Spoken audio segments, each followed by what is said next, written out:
Welcome to Suga beauty. Class 5 இன்னைக்கு பார்க்க போகிறோம். இப்போது அதே ஸ்கேல் எடுத்து ஒரு ஸ்கேல் அளவு கோடு போட்டுக்கோங்க. ஸ்கேல் அளவு கோடு போட்டுட்டு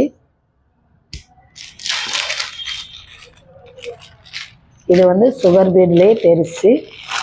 இது 0 mm பீடு நம்பர் பார்த்துக்கோங்க. இது 0 mm. இது சுகர் பீடில் வந்து பிக் சைஸு. இது வந்து 3 mm பீடு. இது வந்து சுகர் பீடில் 0 சைஸ். ஆனால் இது வந்து சேமாக இருக்கும். இந்த சுகர் பீடு வந்து அன்ஈவனாக இருக்கும், ஒரே ஈவனாக இருக்காது. இப்போது இந்த சுகர் பீடு வந்து நம்ம ஒரு லைன் கொடுக்க போகிறோம். அடுத்த கிளாஸில் வந்து சுகர் பீடு தான் கொடுக்குறோம். பாருங்கள், சுகர் பீடு எடுத்து வச்சுட்டு சுகர் பீடு எப்படி போடணுங்கிறத காட்டுறேன் பாருங்கள். எடுத்து இந்த இடத்துலையே கொட்டி வச்சுக்கலாம்.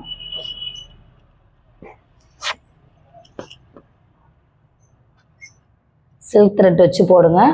சுகர் பீடு எல்லாமே சில்க் த்ரெட் வச்சு போட்டு பழகுங்க. அப்போ தான் உங்களுக்கு ஈஸியாக இருக்கும் டிசைன் பண்ணுறதுக்கெலாம். ஒரு குத்து குத்தி பக்கத்தில் கேப் எதுவுமே இல்லாமல் எடுக்கிறோம். சரியா? எடுத்துட்டு இதை கொஞ்சம் தூரம் இழுத்து வச்சுக்கோங்க, ரொம்ப இழுக்காதீங்க. இழுத்து வச்சுட்டு திரும்ப 2 பீடாக சிங்கிள் பீடு போட்டால் ரொம்ப ஒரு குத்துன மாதிரி துணி பக்கத்தில் குத்தும். அதனால் 2 பீடு தான். 2 பீடுக்கு மேலே எடுக்கக்கூடாது. 2 பீடாக எடுத்து அப்படியே ஒரு லைன் கொண்டு வாங்க. நல்லா பாருங்கள் எப்படி எடுக்கிறேன்னு. 2 எடுத்துட்டு பக்கத்தில் சில்க் த்ரெட்டில் போடுங்க. அப்போ தான் ஈஸியாக இருக்கும்.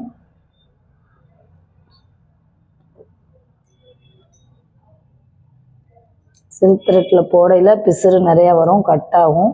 அப்படி கட் ஆகுது அப்படியே அப்படின்னா 2 பீடை எடுத்து விட்டுட்டு எண்ணாட் போட்டுட்டு கண்டினியூ பண்ணுங்கள். சரியா? இப்படியே ஃபுல்லாக அந்த ஒரு லைனும் போட்டு முடிச்சிடணும். சில்க் த்ரெட்டில் தான் போடணும். ஆனால் சில்க் த்ரெட்டில் ப்ளவுஸில் போடணுமா அப்படின்னு கேட்டால் இல்லை, ப்ளவுஸில் சில்க் த்ரெட்டில் தேவைப்படாது. இந்த இடத்துல நீங்கள் போட்டால் தான் டிசைன் கொடுக்கையில் உங்களுக்கு சில்க் த்ரெட் வந்து ஈஸியாக இருக்கும். அதுக்காக தான் இதில் கொடுக்க சொல்கிறேன்.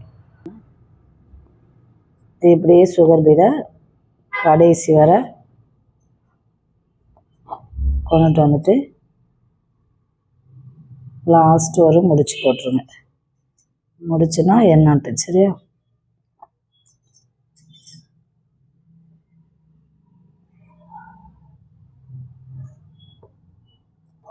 இப்படி போட்டு கடைசியில் ஒரு எண்ணார் போடுங்க. அதே மாதிரி தான், சேம் தான். போட்டுட்டு இப்படி இழுத்துடுறீங்க. இழுத்துட்டு கீழே எக்ஸஸை உள்ளே கூடி இழுத்துக்கோங்க.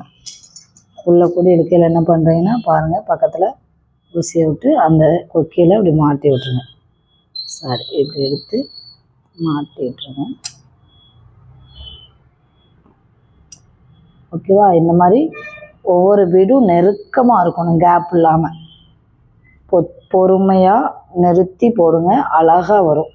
இதை வந்து சில்க் த்ரெட்லேயே போடுங்க. அப்போ தான் உங்களுக்கு டிசைன்ஸ் கொடுக்கையிலலாம் சில்க் த்ரெட்டு ஈஸியாக அழகாக மெயின்டைன் ஆகும். ஓகேவா? தேங்க்யூ.